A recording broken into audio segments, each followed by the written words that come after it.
Hello everyone. तो आज के लेक्चर में हम लोग सीखेंगे लॉगरिथमिक फंक्शन के बारे में।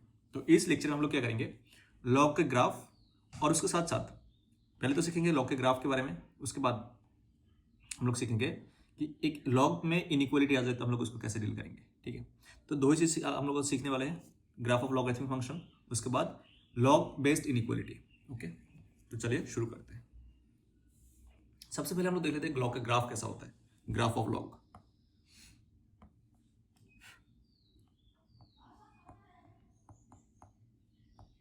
ग्राफ ऑफ लॉग,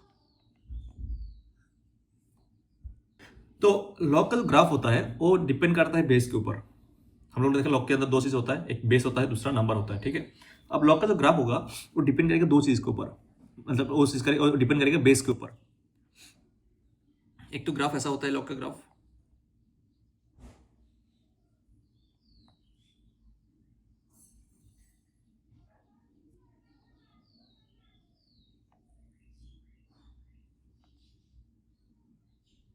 ठीक है, ये होता है लॉग का ग्राफ। लॉग का ग्राफ ऐसा भी होता है, एक ग्राफ लॉग का ऐसा भी होता है।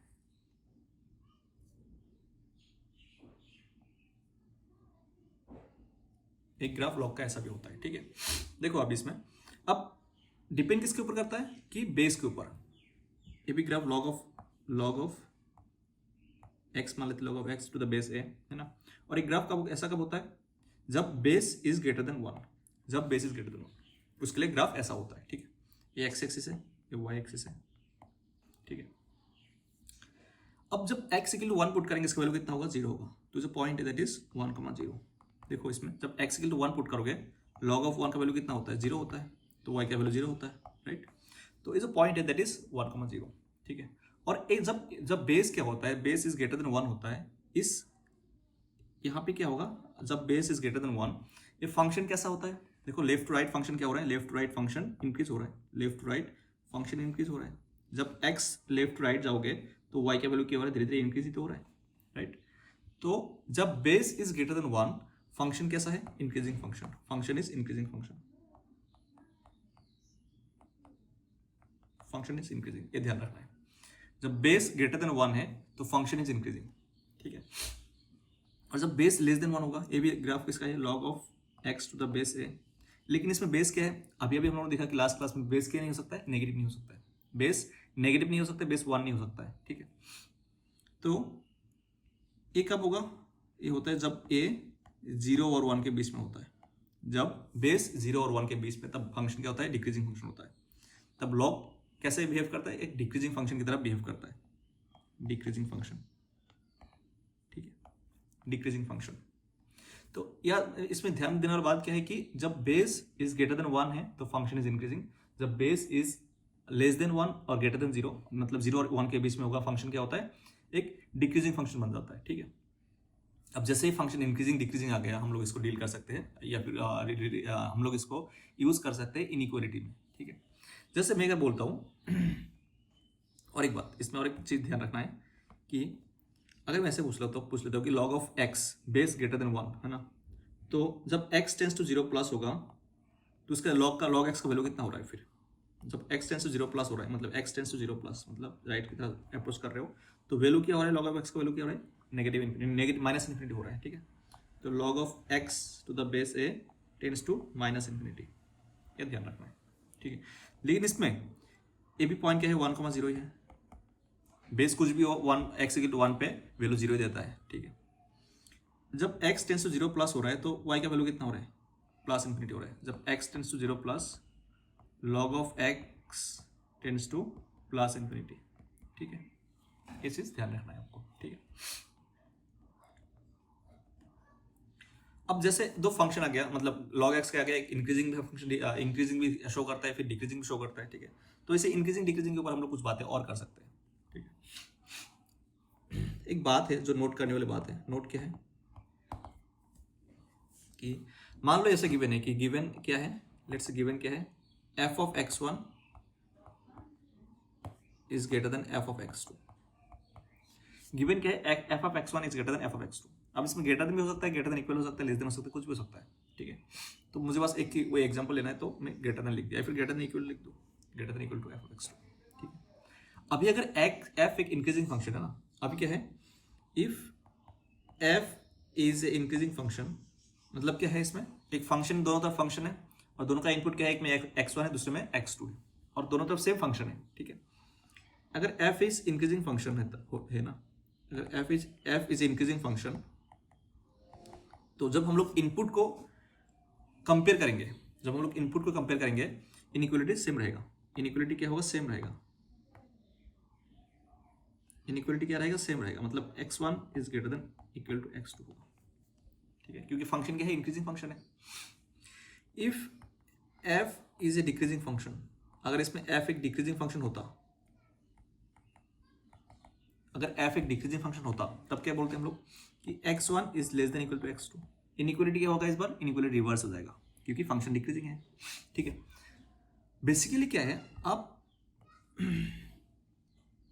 अगर एक फंक्शन है जो कि इंक्रीजिंग है, तो अब फंक्शन को कोई भी इंक्रीजिंग फंक्शन लगाओ या फिर रिमूव करो, या फिर आपको ऐसे देखो, ऐसे मत देखो, ऐसे देखो कि ये तो ठीक है।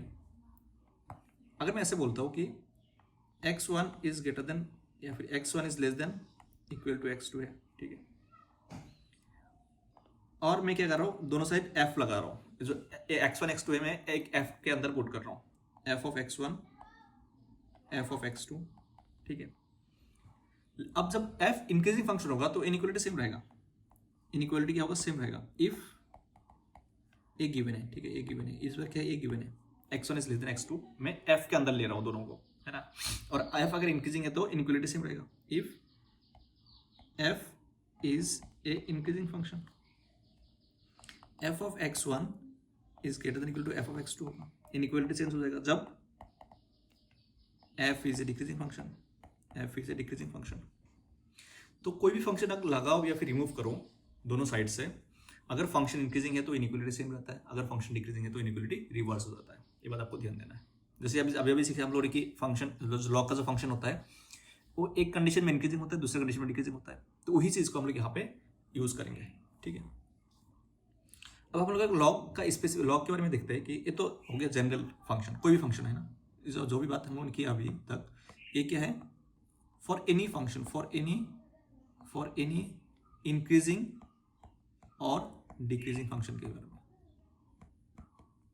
फॉर एनी इंक्रीजिंग और डिक्रीजिंग फंक्शन के बारे में ये मतलब एलिजिबल है, ठीक है। अभी हम लोग क्या करेंगे कि लॉग में देखेंगे, है ना, सिर्फ लॉग के लिए, logarithmic inequality,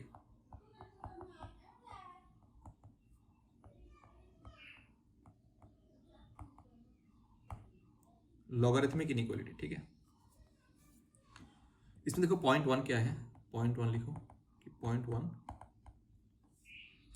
if base is greater than 1, अगर बेस ग्रेटर देन 1 है तो इसका मतलब फंक्शन क्या है, इंक्रीजिंग फंक्शन है। जब बेस ग्रेटर देन 1 है, फंक्शन इंक्रीजिंग है, तो लॉग हटाओ या लगाओ, इनइक्वालिटी रिमेन सेम, इनइक्वालिटी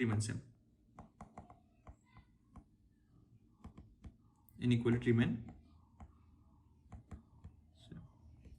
जब बेस ग्रेटर देन 1 है, अब दोनों साइड अगर लॉग हटाओगे या फिर लॉग लगाओगे तो फिर इनइक्वालिटी चेंज नहीं होगा क्योंकि फंक्शन इंक्रीजिंग है इस बार, ठीक है ना।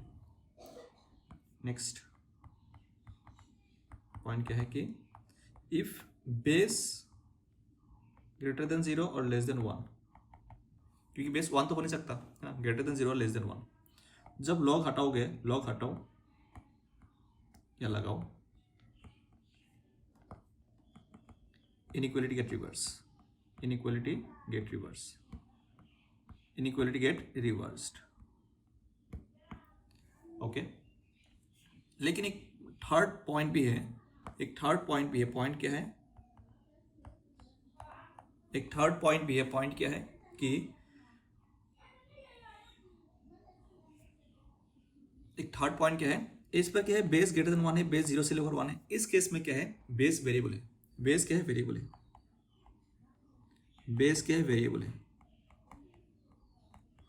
अगर बेस वेरिएबल है ना, तो आप क्या मानोगे कि बेस ग्रेटर देन 1, 0 to 1 क्या मानोगे, फिर इंक्रीजिंग फंक्शन डिक्रीजिंग फंक्शन क्या मानोगे, कुछ नहीं मान सकते, राइट। तो अब हम लोग इस केस में क्या करेंगे, केसेस बनाएंगे। अब हम लोग इस केस में क्या करेंगे, केसेस बनाएंगे। Make cases according two point, let's say point 1 point 2, according two point 1 and point 2, point 1 and point 2। आपको पॉइंट 1 एंड पॉइंट 2 मतलब क्या कि अगर एक एक्स वेरिएबल है तो आपको एक बार क्या मानना है, केस 1 में क्या मानना है कि वेरिएबल इज ग्रेटर देन 1, फिर इसको सोल्व करना है। फिर दूसरे केस में क्या मानना है कि बेस इज लेस देन 1 और ग्रेटर देन 0, फिर उस केस में सोल्व करना है। फिर दोनों केस का यूनियन लेना है। हम लोग कैसे ही करते हैं, सब केसेस बनाते हैं हम लोग, क्या करते हैं दोनों केसेस का, या फिर जितना केसेस बनता है उसका हम लोग यूनियन लेते हैं, राइट। तो कुछ एग्जाम्पल के साथ देख लेते हैं, कुछ एग्जाम्पल के साथ देख लेते हैं कि कैसे इसका यूज होता है इनइक्वालिटी में, ठीक है। तो लॉग, अगर मैं पहला एग्जाम्पल ऐसे लेता हूँ कि लॉग लेट्स से बेस 2 है, x greater than equal to 5। एक मैं ऐसे लेता हूँ लॉग लेट्स से half x greater than equal to 5, और फिर एक कैसे लेता हूँ कि log x 4 greater than equal to 1, ठीक है ना। ये 3 एग्जाम्पल ले रहा हूँ। एक में मैंने क्या लिया, बेस ग्रेटर देन 1 ले लिया, फिर दूसरे केस में बेस 0 और 1 के बेस में ले लिया, फिर तीसरे केस में बेस क्या वेरिएबल ले लिया। तीनों केस को हम लोग डिस्कस करेंगे, ठीक है। अब इसमें क्या, बेस इज ग्रेटर देन 2 है, sorry base is greater than 1 है, मतलब फंक्शन क्या है, इंक्रीजिंग फंक्शन है। तो मैं लॉग को अगर मैं ऐसे लिखता हूँ ना, देखो अगर मैं इसको सोल्व करता हूँ, log of 2x equal to 5 है ना। अगर मैं इसको सोल्व करता हूँ, अगर इक्वल टू होता तो सोल्व करते तो x इक्वल टू कितना होता, 2 की पावर 5 हो जाता जब इक्वल टू होता तो, है ना। लेकिन इसमें क्या है, इनइक्वालिटी है, इसमें क्या है, इनइक्वालिटी। अभी भी x इक्वल टू 2 की पावर 5 होगा, लेकिन बीच में इनइक्वालिटी आएगा, ठीक है। लॉग का जो सॉल्यूशन होता है तो सेम ही होगा, है ना। जो लॉग का जो प्रॉपर्टी है सेम तरीके से काम करेगा। लेकिन इसमें बस देखना क्या होगा कि बेस क्या है, बेस ग्रेटर देन 1 है, तो इनइक्वालिटी सेंस नहीं होगा, तो इनइक्वालिटी सेंस मत करो। ये होगा x इज ग्रेटर देन 2 की पावर 5, मतलब x इज ग्रेटर देन 32 आ गया इसका सॉल्यूशन। सिमिलरली इसमें क्या है, base is less than 0, sorry less than 1 and greater than half, 0 और 1 के बीच में है, तो फंक्शन डिक्रीजिंग फंक्शन हो गया। तो अब की बार आप ऐसे मत करना, अब की बार आप ऐसा नहीं कर सकते, क्योंकि ये फंक्शन अभी डिक्रीजिंग फंक्शन है, तो इनइक्वालिटी को आपको रिवर्स करना था, इनइक्वालिटी को रिवर्स करना था। Inequality should get reversed, inequality आप रिवर्स कर दो, ठीक है। ये ठीक है। अब इस केस में क्या है, इसमें बेस क्या है, वेरिएबल है, बेस क्या है, वेरिएबल है, बेस इज वेरिएबल, बेस क्या है, वेरिएबल। मैं इसको यहाँ पे ले आता हूँ,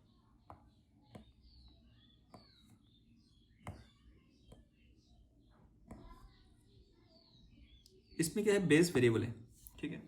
तो जब वेरिएबल होता है, जब बेस वेरिएबल होता है, हम लोग क्या करते हैं, केस बनाते हैं। केस कैसे बनाते हैं, केस 1 में मैं मान लेता हूँ कि केस 1 में क्या है कि x is greater than 1, case 1 में मान लेते हो x इज ग्रेटर देन 1। जब इस केस को सोल्व करेंगे तो क्या होगा फिर, मतलब x जब ग्रेटर देन 1 है, मतलब फंक्शन क्या है, इंक्रीजिंग फंक्शन, x मतलब लॉग क्या है, इंक्रीजिंग फंक्शन है। फिर 4 इज ग्रेटर देन x की पावर 1, मतलब x लेस देन 4। तो फिर इन दोनों केस का क्या लेना है, इंटरसेक्शन लेना है।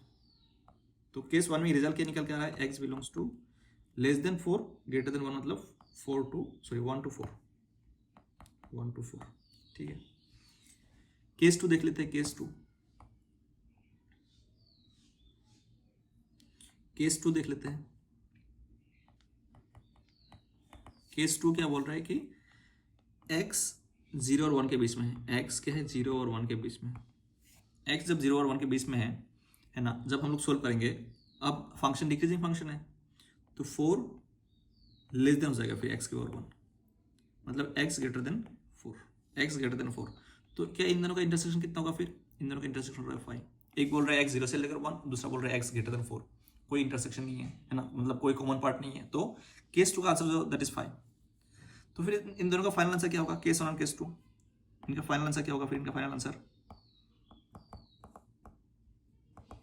केस 1 और केस 2 का, केस 1 यूनियन केस 2। केस 1 में क्या है 1 to 4 और केस 2 का 5, तो क्या होगा, दोनों का यूनियन हो जाएगा 1 to 4। 1 to 4 is the correct answer, 1 to 4 is the correct answer case question 3 के लिए, ठीक है। तो ऐसे करके हम लोग, अगर बेस वेरिएबल है तो हम लोग क्या कर सकते हैं, उसको केस बना के, है ना। जैसे एक बार मान लो कि इंक्रीज ग्रेटर देन 1, एक बार मान लो 0 और 1 के बीच में है, तो ऐसे करके आप क्या कर सकते हो, उस क्वेश्चन को सोल्व कर सकते हो। ठीक है, बेसिकली इसमें क्या है, दो ही पॉइंट बहुत इंपॉर्टेंट है जो आपको ये हमेशा ध्यान रखना है कि जब भी लॉग का क्वेश्चन है ना, जब भी लॉग का क्वेश्चन है, पहला तो आपको ये ध्यान रखना है कि इसका पर्सनल डोमेन क्या है, पर्सनल डोमेन क्या है इसका, पर्सनल डोमेन, पर्सनल। जब भी आप एक लॉग का क्वेश्चन सोल्व करते हो हमेशा उसका पर्सनल डोमेन ध्यान रखना है, मतलब वो कब कब डिफाइन है ना। फिर उसको सोल्व करना है, फिर दोनों का क्या लेना है, यूनियन लेना है, फिर दोनों का इंटरसेक्शन लेना है, फिर दोनों का इंटरसेक्शन लेना है। ठीक है, सबसे पहले पर्सनल डोमेन, फिर सोल्व करना है, सोल्व करने के बाद जो आंसर आएगा दोनों का इंटरसेक्शन लेना है। ठीक है, चलिए क्वेश्चन सोल्व कर लेते हैं। क्वेश्चन है को सोल्व करना है, सोल्व लॉग बेस से π/4 अगेन लॉग बेस से 2 again log base 1/3 x greater than equal to 0, x greater than equal to 0। ठीक है, सोल्व करते हैं। सबसे पहले क्या करेंगे हम लोग, बाहर जो लॉग है ना इसके लिए सोल्व करेंगे, जो बाहर लॉग प्रेजेंट है इसके लिए सोल्व करते हैं। इस लॉग के लिए इसका इनपुट क्या है, इस लॉग के लिए इसका इस बाहर जो लॉग है इसके लिए इनपुट हो गया है ना। मतलब अगर हम ऐसा करेंगे log a x greater than equal to 0 तो x greater than equal to a⁴ 0 आ जाएगा है ना। तो हम लोग सबसे पहले करेंगे बाहर वाले लॉग के लिए सोल्व करेंगे, और उसके लिए नंबर हो गया पूरा और ये बेस हो गया है ना, ये पूरा नंबर हो गया और ये बेस हो गया। ठीक है, तो जब इसको सोल्व करते हैं हम लोग ना, जब इसको सोल्व करेंगे तो क्या होगा, इसका बेस देखो, बेस क्या है, बेस एक π/4 मतलब 1 से छोटा है, π/4 मतलब क्या, बेस क्या है 1 से छोटा है। ठीक है, मतलब फंक्शन क्या है, डिक्रीजिंग फंक्शन है, तो इनइक्वालिटी क्या होगा, रिवर्स होगा। तो नंबर मतलब नंबर क्या है, log 2 log 1/3 x less than equal to π/4 की पावर 0, π/4 की पावर 0 मतलब क्या होता है, 1 ही होता है, मतलब क्या है 1 ही है। ठीक है, ये क्लियर है। ठीक है, अब नेक्स्ट टाइम हम लोग इस लॉग जो बाहर वाला लॉग है उसके लिए सोल्व करेंगे, इसके लिए सोल्व करें हम लोग, इसके लिए। ठीक है, इसके लिए सोल्व करेंगे, तो जब इसके लिए सोल्व करते हैं तो इसमें बेस क्या है, इस बार 2 है, मतलब ग्रेटर देन 1 है, मतलब फंक्शन इंक्रीजिंग है, तो इस बार लॉग इनइक्वालिटी चेंज नहीं होगा है ना। तो log 1/3 x less than equal to 2 की पावर 1।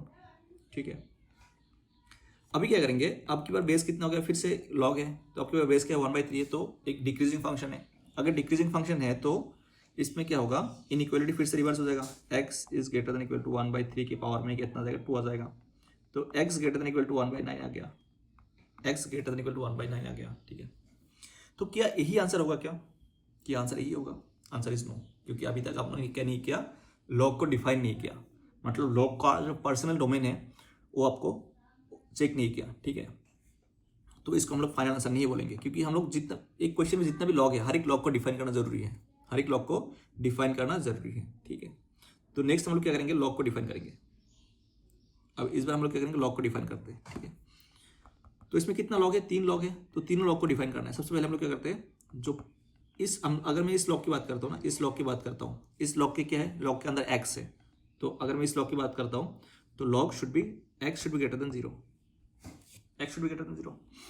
जब मैं इस लॉग की बात करता हूँ, इस लॉग की बात करता हूँ सेकेंड लॉग की, इसके लिए a लॉग क्या इनपुट है, तो that should also be greater than 0, मतलब क्या है लॉग 1/3 x ग्रेटर देन 0 है ना। तो इस बार क्या होगा, फिर अब बेस क्या है 1/3, इसको सोल्व कर लेते हैं, ये तो आ गया 1। ठीक है, जब मैं इसको सोल्व करता हूँ तो x is less than equal to कितना आ जाएगा, फिर 1/3 की पावर 0 मतलब 1 आ जाएगा, तो ये क्या आ गया, x लेस देन 1 आ गया।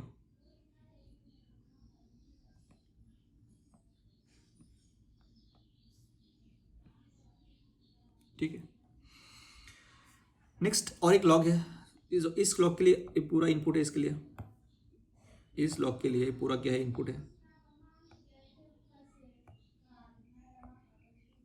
इस लॉग के लिए पूरा क्या है, इनपुट है। ठीक है, तो that should be greater than 0, that should be greater than 0, log 2 log 1/3 x should be greater than equal to 0, greater than equal to नहीं, greater than 0 only greater than 0। ठीक है, तो बाहर लॉग के लिए बेस क्या है, 2 है, तो इंक्रीजिंग फंक्शन तो log 1/3 x ग्रेटर देन 1, तो x अब x 1/3 है, तो अब क्या आ गया ये, अब डिक्रीजिंग फंक्शन है, तो x less then 1/3।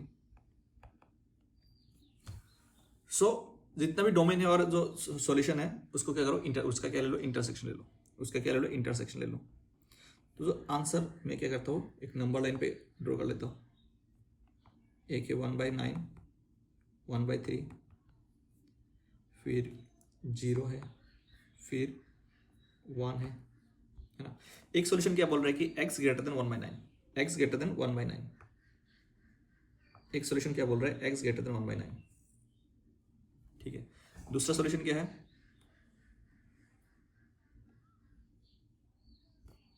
x greater then 1/9, ठीक है ना, इसमें 1/9 इंक्लूडेड है।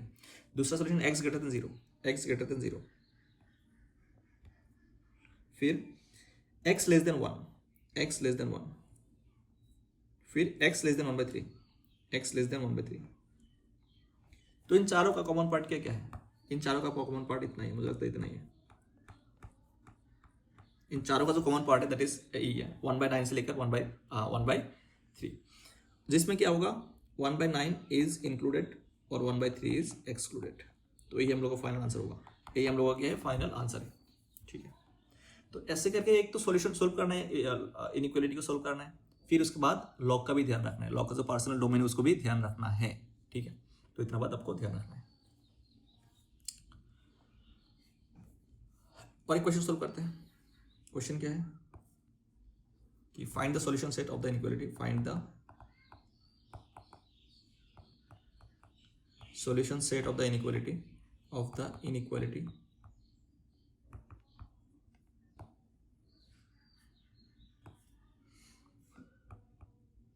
log x plus 3 x square minus x less then 1, ठीक है। एक क्वेश्चन है, इसको सोल्व करना है। इसको क्या करना है, सोल्व करना है। सबसे पहले एक लॉग है, लॉग को हम लोग डोमेन डिफाइन कर लेते हैं, ठीक है ना, क्योंकि लॉग है तो डोमेन तो डिफाइन करना ही है ना, अदरवाइज आपका आंसर क्या हो जाएगा, गलत हो जाएगा। तो अगर मैं डोमेन की बात करता हूँ, सबसे पहले अगर मैं डोमेन की बात करता हूँ, बेस शुड बी, या फिर जो नंबर है that should be x square minus x greater than 0 and x plus 3 and x plus 3 greater than 0 और x plus 3 not equal to 0, not equal to 1, x plus 3 not equal to 1, ठीक है। x into x minus 1 greater than 0, x greater than -3, x greater than -3 और x not equal to -2, x not equal to कितना है, -2 है, ठीक है। और ये हो जाएगा क्या है, कैसे हो जाएगा ये 0 1 पॉजिटिव पॉजिटिव, तो ये वाला पार्ट आ जाएगा, ये वाला पार्ट आ गया, ठीक है। तो ये तो हो गया डोमेन, ये तो हो गया फंक्शन का डोमेन।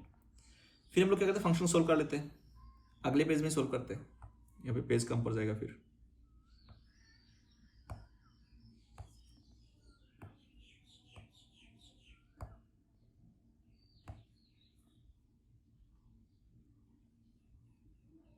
ठीक है, अब इसमें क्या है, देखो बेस क्या है, x प्लस 3 है, मतलब बेस क्या है, इसमें वेरिएबल है, base is variable, base is variable,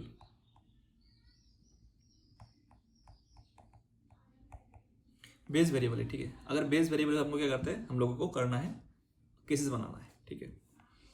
case 1 में क्या है, केस 1 में क्या करना है आपको, केस 1 में क्या करना है, x प्लस 3 को क्या रखना है, x plus 3 greater than 1, x plus 3 is greater than 1, ठीक है ना, केस 1 में, ठीक है ना।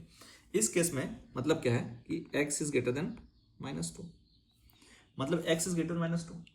तो इस केस में हम लोग जब सोल्व करेंगे ना, इस केस में जब हम लोग सोल्व करेंगे, केस 1 में जब हम लोग सोल्व करेंगे इस क्वेश्चन को, तब देखो क्या होता है, x square minus x less than equal to x plus 3। Inequality sense नहीं हुआ, क्यों नहीं हुआ, क्योंकि बेस को हम लोग मान लिया क्या, पॉजिटिव ग्रेटर देन 1 है, मतलब इंक्रीजिंग फंक्शन, ठीक है ना। तो x square minus 2x minus 3 less than equal to 0, ठीक है। तो x square minus 3x plus x minus 3 less than 0, x minus 3 plus 1 x minus 3 less than equal to 0, मतलब x plus 1 x minus 3 less than 0, है ना। मतलब -1 और 3 positive negative positive, answer इतना बोल रहा है, -1 से लेकर 3 तक, -1 से लेकर 3 तक केस 1 का आंसर है ना। लेकिन ये भी केस 1 का आंसर नहीं है, क्योंकि केस 1 का आंसर के साथ आपको क्या करना था, इसको इसका इंटरसेक्शन लेना था, ठीक है ना, इसका क्या लेना था, इंटरसेक्शन लेना था।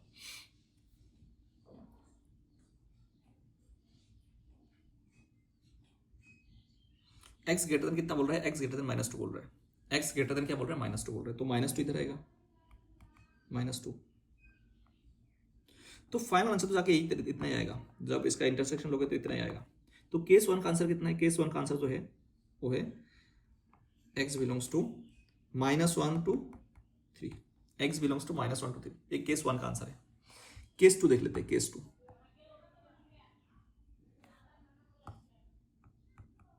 केस टू क्या है, x प्लस 3 को मैं क्या मान रहा हूँ, x plus 3 less then greater than 0 और लेस देन 1।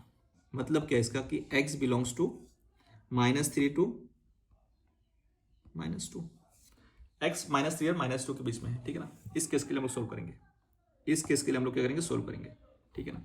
और इस केस में फंक्शन क्या है, डिक्रीजिंग फंक्शन है, ये तो बहुत ईजी है, डिक्रीजिंग फंक्शन है इस केस में, इस केस के लिए जब फंक्शन डिक्रीजिंग है तो हम लोग क्या करेंगे, x² - x greater than equal to x plus 3, inequality change हो जाएगा, इनइक्वालिटी चेंज हो जाएगा, ठीक है ना। सेम वही इक्वेशन बनेगा कि x plus 1 x minus 3 greater than 0। तो इस केस में क्या बन रहा है, -1 3 पॉजिटिव वाला पार्ट बन रहा है, ठीक है ना। कि इतने आंसर लेना है जी, नहीं है ना, क्योंकि इसके साथ इसका इंटरसेक्शन भी लेना है, इसके साथ इसका इंटरसेक्शन भी लेना है। -3 -2 -3 -2, ठीक है, -3 -2। तो इसका जो इंटरसेक्शन जो हो रहा है ना, मतलब इतना पार्ट होगा, जो इसका इंटरसेक्शन जो हो रहा है वो इतना ही हो रहा है, -3 से लेकर -2 हो रहा है, x बिलोंग्स टू -3 to -2, ठीक है ना। तो केस 1 और केस 2 का जो सॉल्यूशन का जो इसका सॉल्यूशन का पार्ट है ना, मतलब डोमेन डिफाइन ना करके जब बस सॉल्यूशन का जो पार्ट है, दैट इज कितना आ रहा है, -1 से 3 एंड ओके।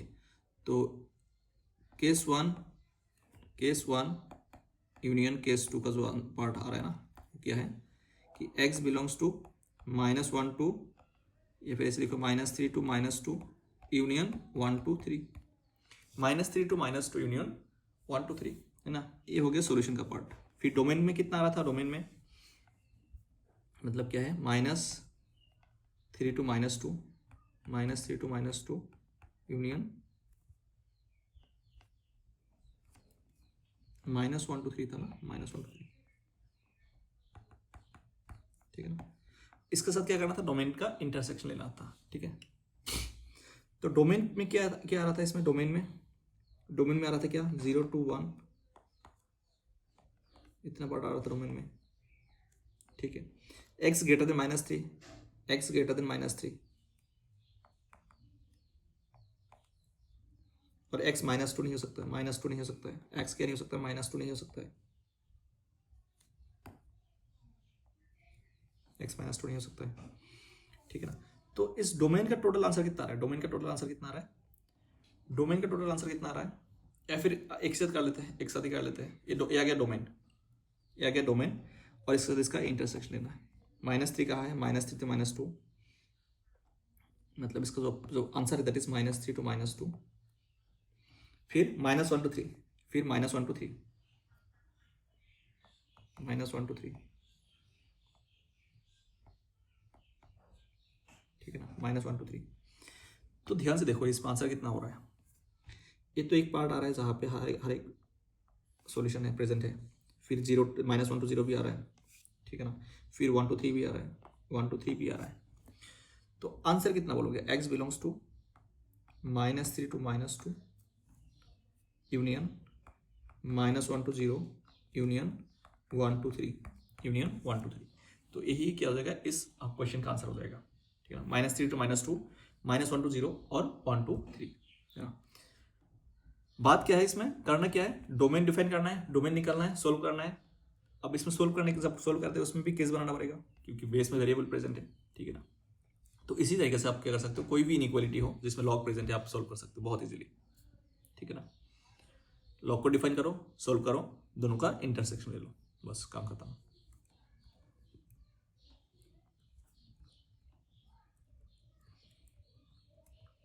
ओके, नेक्स्ट हम लोग और एक फंक्शन है जिसका नाम है एक्सपोनेंशियल फंक्शन, उसको देख लेते हैं।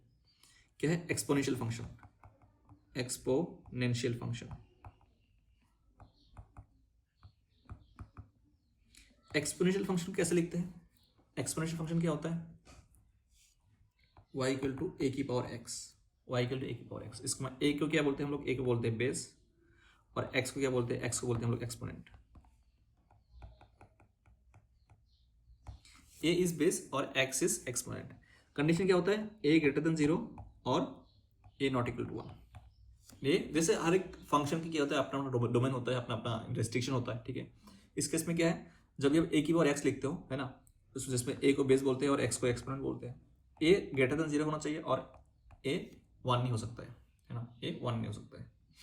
जैसे अगर एक्सपोनेंशियल फंक्शन कुछ प्रॉपर्टी में या फिर कुछ रूल में बता दो, है ना, अगर a की पावर m है और a की पावर n है, जब बेस सेम है, पावर का बेस सेम है और मल्टीप्लाई में है, तो पावर को आप क्या कर दो? ऐड कर दो, m प्लस n। बहुत ही बेसिक प्रॉपर्टी है, सबको पता ही है। अगर डिवीजन में है तो आप पावर को क्या कर दो? अगर देखो बेस सेम होना चाहिए, अगर बेस सेम हो, अगर सेम है और दोनों टर्म डिवीजन में है, तो पावर को क्या कर दो? माइनस कर दो, m माइनस n, ठीक है। अगर ऐसा है कि a और b की पावर में c है, तो क्या होगा इसमें? a के पावर में c और b के पावर में c आ जाएगा, ऐसे भी होता है। अगर a के पावर में m n है, तो इसको आप ऐसे भी लिख सकते हो कि a के पावर में m फिर होल पावर में n, ऐसे भी लिख सकते हो। क्योंकि पावर में पावर, जब पावर के साथ पावर होता है ना, वो पावर पावर क्या होता है? मल्टीप्लाई होता है। या फिर इसको ऐसे भी लिख सकते हो, a की पावर n होल की पावर m, ये भी पॉसिबल है, ठीक है। अगर ऐसा है कि a की पावर m की पावर n, इसको आप ऐसे नहीं लिख सकते, a की पावर m ऐसे नहीं लिख सकते, इसको आप ऐसे नहीं लिख सकते। ऐसे लिखो तो क्या होगा? फिर m और n के साथ आकर मल्टीप्लाई हो जाएगा। तो a की पावर m की पावर में n था ना, आप मल्टीप्लाई में तो नहीं कर सकते, तो ऐसे आप इसको ऐसे लिख सकते हो। लेकिन इसको आप ऐसे लिख सकते हो कि a की पावर में m की पावर n, ऐसे लिख सकते हो, ठीक है। तो ये सब कुछ प्रॉपर्टी है एक्सपोनेंशियल फंक्शन का। लेकिन जो मोस्ट इंपॉर्टेंट चीज़ है एक्सपोनेंशियल फंक्शन के लिए, वो ग्राफ ही है, ठीक है ना। ग्राफ में क्या आ जाएगा? फिर इंक्रीजिंग डिक्रीजिंग फंक्शन आ जाएगा, फिर उसमें इनइक्वालिटी आ जाएगा। जैसे ग्राफ कैसा होता है? Graph of exponential function, graph कैसा होता है इसका देख लेते। ग्राफ, इसका भी दो ग्राफ बनता है। एक ऐसा होता है एक्सपोनेंशियल ग्राफ, ठीक है ना। और जो पॉइंट होता है, ये जो पॉइंट होता है, ये होता है 1,0, सॉरी 0,1 होगा, 0,1। ये जो पॉइंट होगा 0,1, क्योंकि एक की पावर x है ना, जब x 0 होगा इसका वैल्यू कितना होता है? 1 होगा। तो x 0 y 1, ठीक है। एक किसका ग्राफ है? y इक्वल टू ए की पावर x का ग्राफ है। एक ग्राफ ऐसा भी बनता है, एक ग्राफ इसका ऐसा भी बनता है,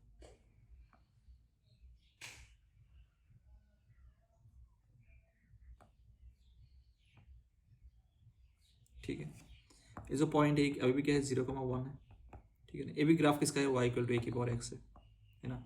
लेकिन डिफ्रेंशिएट की क्या क्या डिफ्रेंशिएट कर रहे हैं दोनों ग्राफ को, है ना।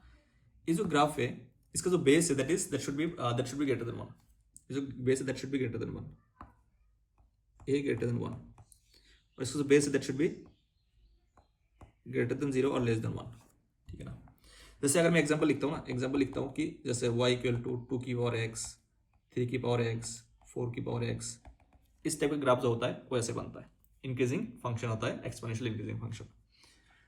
सिमिलरली जैसे अगर मैं ऐसे बोलता हूँ कि हाफ की पावर x या फिर 1/2 की पावर x, दोनों सेम ही होता है, या फिर 1/3 की पावर x। तो इस टाइप का जो ग्राफ होता है वो डिक्रीजिंग ग्राफ होता है। मतलब जैसे जैसे आप x का वैल्यू इंक्रीज करोगे, फंक्शन का वैल्यू क्या होगा? डिक्रीज होगा। जैसे जैसे आप x का वैल्यू इंक्रीज करोगे, इस कैटेगरी में जैसे जैसे आप क्या करोगे? x का वैल्यू इंक्रीज करोगे, y का वैल्यू क्या होगा? डिक्रीज होगा। आप वैल्यू लेके देख सकते हो, ठीक है। तो बेसिकली क्या है, जब बेस ग्रेटर देन 1 होता है, वो ग्राफ कैसा है? इंक्रीजिंग फंक्शन होता है, इंक्रीजिंग फंक्शन होता है। और जब बेस 0 और 1 के बीच में होता है, फंक्शन क्या होता है? डिक्रीजिंग फंक्शन होता है।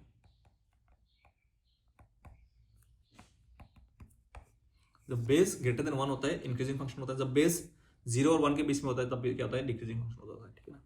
और जैसे ही इंक्रीजिंग डिक्रीजिंग आ गया, तो यहाँ पे क्या आएगा? इनइक्वालिटी भी आएगा। जैसे ही इंक्रीजिंग डिक्रीजिंग आ गया, तो यहाँ पे इनइक्वालिटी लाया जा सकता है। और इनइक्वालिटी में आपको देखना क्या होगा? फिर बेस देखना होगा। अगर बेस ग्रेटर देन 1 है तो इनइक्वालिटी चेंज नहीं होगा। अगर बेस 0 और 1 के बीच में होगा तो इनइक्वालिटी रिवर्स हो जाएगा, क्योंकि फंक्शन डिक्रीजिंग है, ठीक है। जैसे अगर मैं क्वेश्चन ले लेता हूँ यहाँ पे, मान लो कि सोल्व करना है, क्वेश्चन सोल्व करना है कि ऐसे कि 2 की power x square minus 5x equal to 1/60। एक इक्वेशन है, सोल्व करना है, इनइक्वालिटी नहीं है, इक्वेशन ही है, सिंपल सा क्वेश्चन है। ठीक है, कैसे सोल्व करोगे? 2 की power x square minus 5x मतलब कैसा फंक्शन है? एक्सपोनेंशियल फंक्शन है। तो मैं राइट साइड में भी क्या करता हूँ, 2 की पावर में कुछ बनाने की कोशिश करता हूँ। 1/64, 64 मतलब क्या होता है? 2 की पावर 5, 2 की पावर 6 होता है, 2 की पावर 6 होता है ना।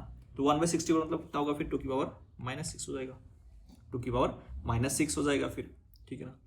तो अब दोनों साइड में बेस क्या है? 2 है, तो जो ऊपर जो लिखा हुआ है उसको हम लोग कंपेयर कर सकते हैं, है ना। अगर बेस सेम है तो पावर भी सेम ही होगा, क्योंकि दोनों नंबर इक्वल है। तो मैं क्या बोल सकता हूँ? X square minus 5x equal to 6, x square minus 5x minus 6 equal to 0। तो x माइनस 5 x प्लस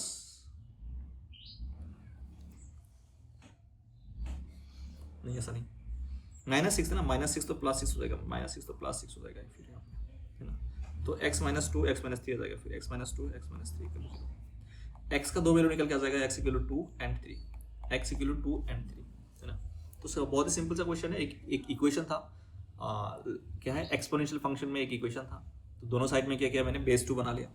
जब बेस इक्वल आ गया तो नंबर भी ऊपर जो एक्सपोनेंट है वो भी सेम ही होगा, क्योंकि नंबर सेम है, ठीक है। लेकिन इसका जो मेन यूज जो होता है वो कहाँ होता है? इनइक्वालिटी में। इनइक्वालिटी में इसका बहुत ज़बरदस्त यूज होता है। ठीक है, एक क्वेश्चन देखते हैं, या फिर ऐसे लिख दो कि exponential inequalities, exponential inequalities, exponential inequalities. ठीक है, जैसे इफ ऐसे लिखा हुआ है कि a की power x is greater then a की power y,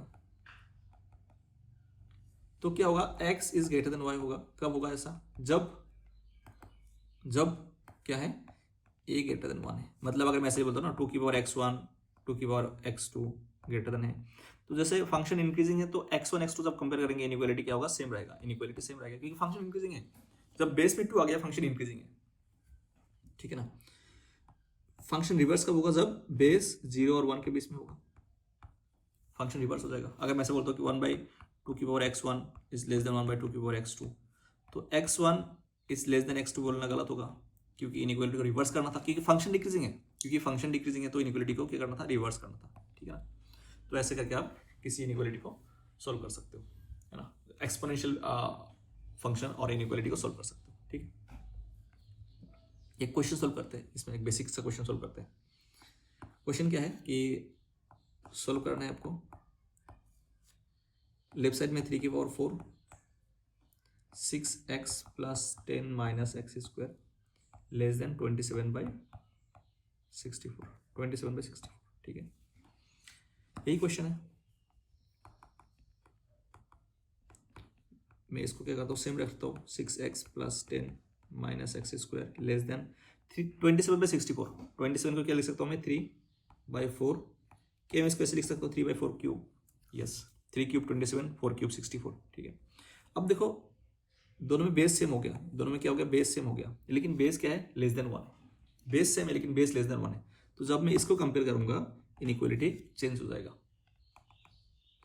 6x plus 10 minus x square greater than 3। ठीक है, तो मैं बाकी सब टर्म को क्या करता हूँ? राइट साइड में लेके चलता हूँ। X square minus 6x minus 7 हो जाएगा लेस देन 0। ठीक है ना। X square minus 7x plus x minus 7 less than 0, x plus 1 x minus 7 less than 0, x plus 1 x minus 7 less than 0, -1 7 positive negative positive, मुझे बस answer चाहिए negative में, तो आंसर हो जाएगा ये वाला part. Answer is x belongs to -1 to 7 is the answer. x belongs to -1 to 7 is the answer. ठीक है, यही आंसर हो जाएगा। और ऐसे करके एक एक्सपोनेंशियल फंक्शन बेस्ड इनइक्वालिटी को हम लोग सॉल्व कर सकते हैं। ठीक है, और एक बहुत ही इंपॉर्टेंट पॉइंट है ना, बहुत ही इंपॉर्टेंट पॉइंट है, वो भी देख लेते हैं।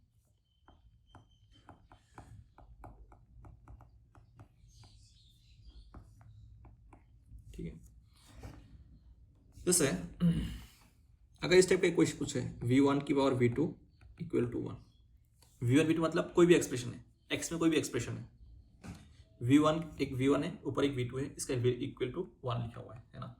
इसको सोल्व करना, मान लो कि यहाँ पे कुछ है, फिर कुछ एक्सप्रेशन है, फिर इधर कुछ एक्सप्रेशन है, इसका इक्वल टू 1 है ना। तो इसका सॉल्यूशन क्या होगा, उसको सोल्व करना है, ठीक है।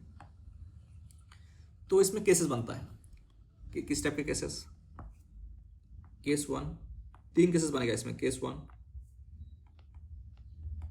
Case 2, case 3।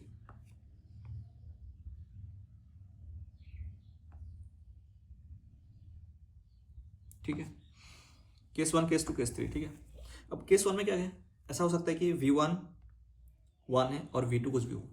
ऐसा हो सकता है ना कि अगर v1 1 हो गया ना, अगर v1 क्या हो गया, 1 हो गया, अगर v1 1 हो गया तो v2 कुछ भी हो सकता है, v2 कुछ भी हो सकता है, तब भी उसका आंसर कितना होगा, 1 ही होगा। तो ऐसे लिखो कि v1 equal to 1 and v2 belongs to r। And मतलब दोनों का, इसको सोल्व करो और इसको सोल्व करो, दोनों का इंटरसेक्शन ले लो, दोनों का क्या ले लो, इंटरसेक्शन ले लो, ठीक है। v1 को 1 करो और v2 को क्या करो, r कर दो। v2 r मतलब कुछ भी हो सकता है, ठीक है। केस 2 में क्या है, ऐसा भी हो सकता है कि v1 मतलब v1 जो है दैट इज -1, और v2 में ऐसा कुछ क्या रखोगे ताकि इसको 1 हो जाए। v1 क्या है, v1 is -1 and v2 even number बोल दो, even number, v2 even number. v1 -1, v1 क्या है, -1 की पावर अगर तुम कुछ इवन नंबर रखोगे ना, उसका वैल्यू कितना होगा, 1 ही होगा। तो v1 इज -1 एंड v2 क्या है, v2 इज इवन नंबर। ऐसा करने से भी क्या होगा, इसका आंसर कितना हो जाएगा, 1 हो जाएगा, मतलब राइट साइड से क्या हो जाएगा, मैच हो जाएगा, ठीक है। एक क्लियर है आई थिंक सबको, ठीक है। केस 3 में क्या है, केस 3 में क्या करो, v2 को 0 कर दो, v2 0 एंड v1 कुछ भी हो सकता है, बस 0 नहीं हो सकता, होना चाहिए। v1 क्या होना चाहिए, कुछ भी हो सकता है, बस 0 नहीं होना चाहिए, तभी इसका आंसर क्या होता है। मतलब कुछ भी रख दो यहाँ पे, बस 0 नहीं होना चाहिए, पावर में 0 रख दो तो इसका वैल्यू कितना होता है, हमेशा 1 ही होता है। सबको पता ही है, सबको ये पता ही है, ऐसा ही होता है, ठीक है। तो क्या करो, इसमें v2 को 0 करो और v1 को नॉट इक्वल टू 0 कर दो, है ना। तो जब केसेस बनेंगे, केसेस का क्या बनता है, केसेस का होता है इंटरसेक्शन। केसेस का होता है क्या, सॉरी केसेस का क्या होता है, यूनियन होता है, केसेस का यूनियन। इनके क्या लेना है, सोल्व करने के बाद केस 1, केस 2, केस 3 का क्या लेना है, यूनियन लेना है, ठीक है। इसी टाइप का और एक बनता है, और एक टाइप का क्वेश्चन बनता है, सेकेंड टाइप। कैसा क्वेश्चन कि इस टाइप का होता है कि v1 की power v2 equal to v1 की पावर v3, v1 की power v2 equal to v1 की पावर v3, है ना। इसमें भी केसेस बनता है, केस 1, केस 2, केस 3, केस 4। इसमें 4 केस बनता है। इसमें क्या होता है, 4 केस बनता है।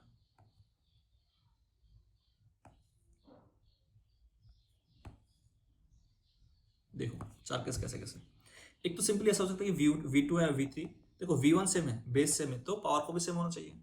v2 इक्वल टू v3 कर दो, v2 इक्वल टू क्या कर दो, v3 कर दो, है ना। एक केस 1 में ऐसा हो सकता है कि बेस सेम है तो पावर को भी सेम कर दो, दोनों का साइड सेम हो जाएगा, ठीक है। फिर ऐसा करो कि v1 के अगर 1 है, v1 1 है तो v2 v3 कुछ भी हो, हमेशा सेम होगा। मतलब 1 की पावर कुछ भी होता है, हो सकता है 1 की पावर कुछ भी लिख दो, क्योंकि 1 की पावर क्या होता है, 1 ही होता है। तो 1 की पावर अगर 1 ही है, अगर 1 की पावर 1 ही है तो क्या हो जाएगा, फिर दोनों साइड सेम हो जाएगा। तो v1 को 1 पुट कर दो और v2 v3 क्या कर दो, बिलोंग्स टू r कर दो, ये कुछ भी हो सकता है, ठीक है। सिमिलरली v1 को क्या, अगर v1 इज -1 है, अगर v1 -1 है तो v2 v3 को क्या कर दो, v2 v3 का क्या होना पड़ेगा, फिर इवन नंबर होना चाहिए। v2 v3 belongs to even number,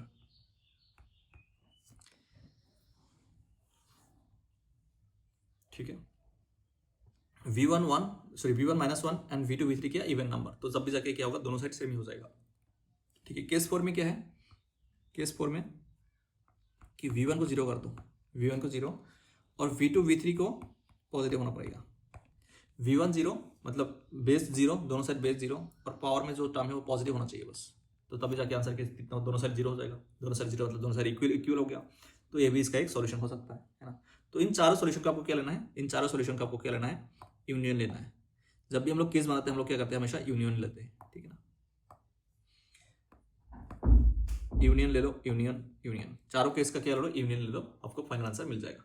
ठीक है, तो इसी कॉन्सेप्ट के बेसिस पे एक क्वेश्चन भी सोल्व कर लेते हैं। इसी कॉन्सेप्ट के बेसिस पे एक क्वेश्चन भी सोल्व करते हैं, बहुत ही इंपॉर्टेंट क्वेश्चन है, जेईई मेंस 2016 का क्वेश्चन है ना। The sum of all real values of x, question क्या है, the sum of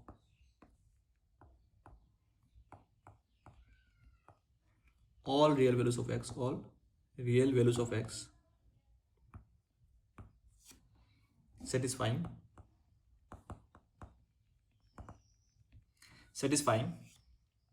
x square minus 5x plus 5,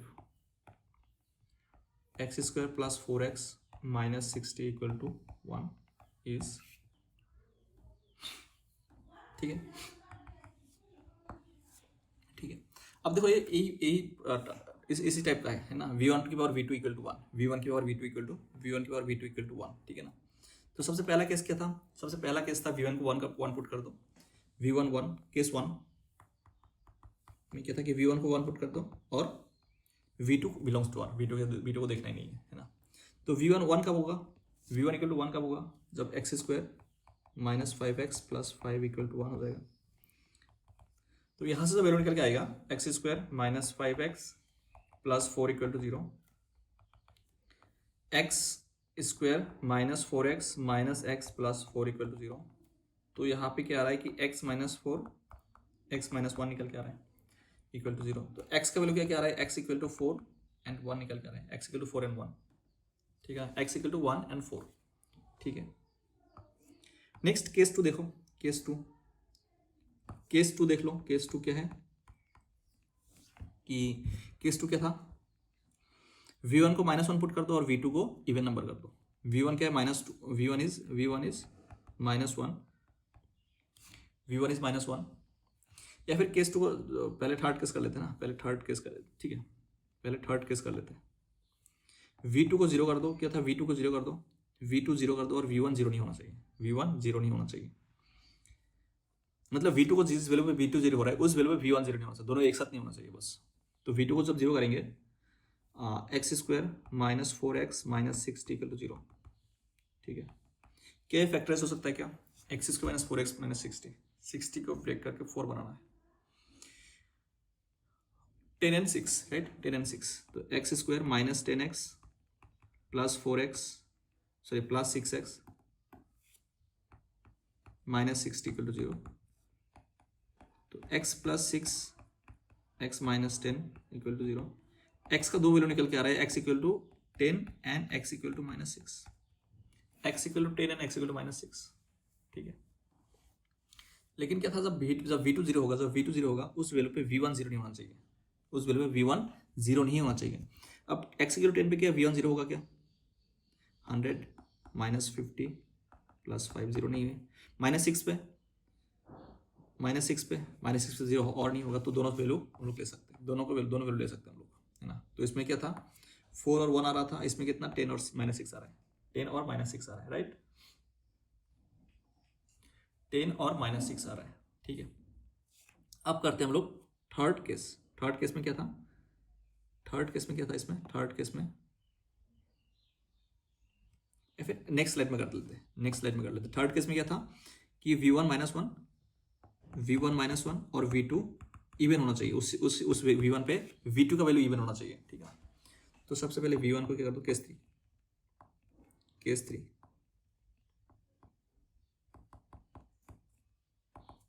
v1 minus 1, पहले v1 को -1 सोल्व कर लेते हैं, ठीक है ना। v1 माइनस 1 मतलब x square minus 5x plus 6 plus 5 equal to -1। तो x square minus 5x plus 6 equal to 0। तो x इक्वल टू कितना आ गया, 2 और 3 आ गया, x इक्वल टू 2 और 3 आ गया। अब 2 और 3 पे देखना है कि v2 का वैल्यू क्या हो रहा है, इवन हो रहा है, ऑड हो रहा है, क्या हो रहा है, ठीक है ना। जब x इक्वल टू 2 होता है तो v2 कितना हो रहा है, v2 x square plus 4x minus 60, x square plus 4x minus 60 मतलब 4 प्लस 8 माइनस 60, तो माइनस कितना आ रहा है फिर 12 माइनस 48। जब x इक्वल टू 3 पे v2 कितना हो रहा है 9 प्लस 12 -60, 9 + 12 - 60 मतलब 21 - 60 मतलब -39, ठीक है ना। अब देखो कंडीशन क्या था कि V1 -1 होना चाहिए, और उस V1 पे जो भी वैल्यू आएगा ना उस पे क्या होना चाहिए, V2 इवन नंबर होना चाहिए, V2 इवन नंबर होना चाहिए, है ना। तो इस 2 के लिए तो इवन नंबर आ रहा था, 2 के लिए थी -48 मतलब इवन नंबर है। 2 के लिए कितना आ रहा था, 2 के लिए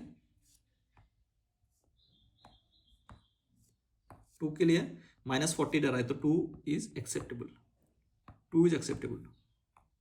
लेकिन 3 के लिए -39 आ रहा था V2, तो V2 क्या हो गया फिर, ऑड नंबर हो गया, मतलब कुछ इस टाइप का हो गया, -1 की पावर एक ऑड नंबर, तो -1 हो जाएगा फिर, लेकिन राइट साइड में +1 होना चाहिए था।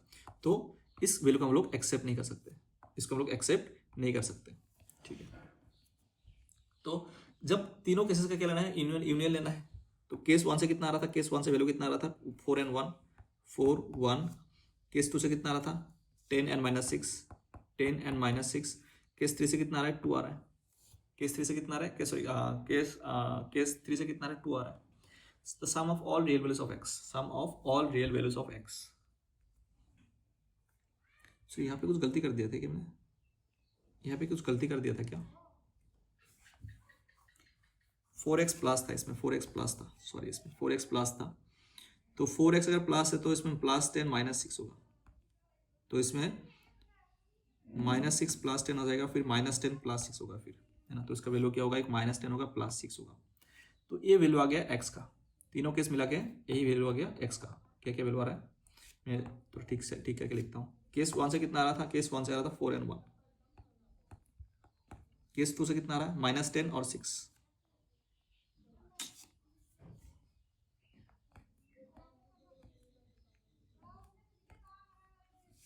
-10 और 6। केस 3 से कितना आ रहा है, केस 3 से आ रहा है 2। और इन सब का क्या करना है, इन सब का करना क्या है, इन सब का सम करना है, इन सब का क्या करना, सम करना है, ठीक है। तो सम करो, 4 प्लस आंसर कितना होगा फिर, answer is 4 + 1 + 6 + 2 -10, 4 5 11 13 13 - 10, answer is 3। Answer कितना है, answer is 3। yes 3 is the correct answer, answer is 3 is the correct answer. तो ऐसे करके आप इस टाइप का क्वेश्चन सोल्व कर सकते हो। तो आज के लिए इतना ही है, मिलते हैं नेक्स्ट क्लास में। नेक्स्ट क्लास हम लोग शुरू करेंगे या तो क्वाड्रेटिक इक्वेशन या तो सीक्वेंस सीरीज, है ना। दोनों में से कोई भी एक चैप्टर में शुरू कर दूंगा नेक्स्ट क्लास में, ठीक है। तो मोस्ट प्रॉब्ली सीक्वेंस सीरीज शुरू होगा नेक्स्ट क्लास में, ठीक है। तो ठीक है, मिलते हैं नेक्स्ट क्लास में।